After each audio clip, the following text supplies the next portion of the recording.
अगर आप चाहते हैं कि सावन म्यूजिक का वीडियो सबसे पहले आप तक पहुंचे, तो चैनल को सब्सक्राइब करें और बेल आइकन को दबाएं। प्रेम से बोली बाबा महेंद्रनाथ की।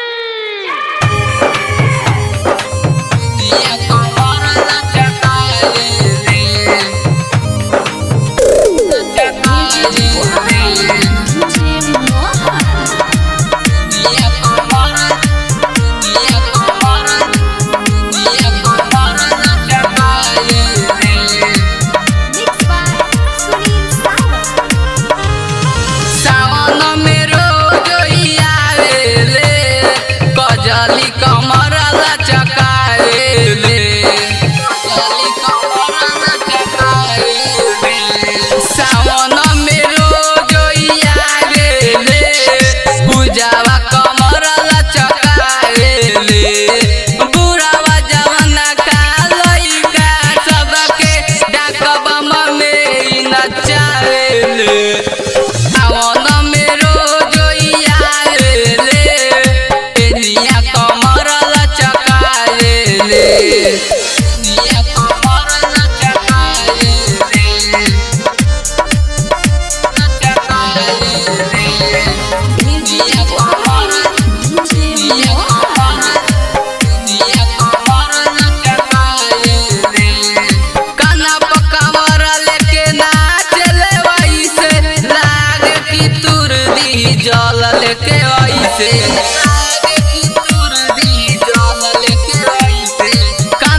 जेनिया कमर लचकावेले जेनिया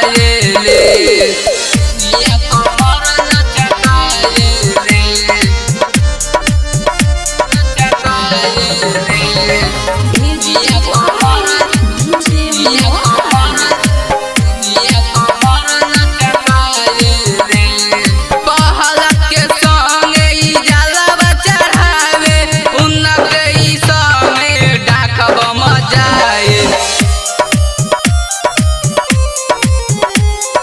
मुकेश के संगे जलवा चढ़ावे उनके ई संगे डाकब मजाए विकास के गानावा पना चले कजली कमर लचकावेले सावन में रोज आवेले सीमावा कमर लचकावेले।